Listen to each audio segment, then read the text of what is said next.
संतोषी माँ व्रत कथा। श्री रंगपुर नामक एक गांव था। गांव में एक बुढ़िया रहती थी। उसके 7 पुत्र थे। बुढ़िया ने सबके विवाह करवा दिए थे। घर में बहुएं थी और इस कारण से बुढ़िया का घर हरा भरा लगता था। माँ का तो सभी पुत्रों के ऊपर समान स्नेह होना चाहिए, सब लड़के समान होने चाहिए, मगर इस बुढ़िया को बड़े 6 लड़कों पर अधिक स्नेह था, मगर 7वें पर जरा भी स्नेह न रखती थी। सौतेले पुत्र की तरह उसके साथ व्यवहार रखती थी। जब रसोई तैयार हो जाए तब बुढ़िया बड़े 6 लड़कों की पहले भोजन को बैठा देती, उनको अच्छा खिलाती थी और उनकी थाली में जो जूठन बचे उसे इकट्ठा करके एक थाली में रखकर छोटे पुत्र को खाने को देती थी। छोटे पुत्र गोवर्धन को इस बात का पता नहीं था, इसलिए उसकी माँ जो उसे देती थी वह आनंद से खा लेता था। अगर उस छोटे पुत्र की बहू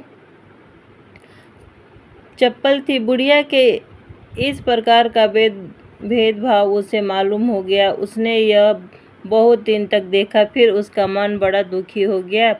यह तो बहुत बुरी बात है, अपनी कोख के पुत्र के साथ ऐसा व्यवहार। एक दिन मौका देखकर उसने अपने पति से वह बात कही। अगर मैं एक बात बताऊं तो आप मुझ पर गुस्सा तो नहीं करोगे?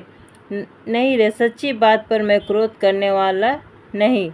बता क्या बात है? यह आपकी माता आपको हर रोज आपके भाइयों के जूठन खिलाती है, क्या इस बात का आपको पता है? इस प्रकार भोले स्वभाव के कब तक रहोगे? जहाँ इस प्रकार भेदभाव हो वहाँ एक क्षण भी कैसे रह सके?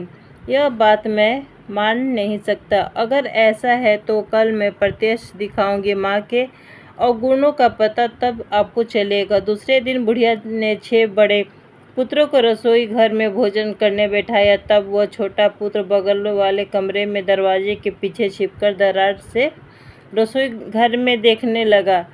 आज लौसी बनाई थी, इसलिए बुढ़िया ने आग्रह करके 6 पुत्रों को खिलाई। उनके भोजन कर लेने के बाद 6 पुत्र के भोजन थाल में बची सूखी चीज़ें इकट्ठी करके एक थाल में रखी। छोटा पुत्र यह सब देखकर समझ गया कि बहू का कहना सच है।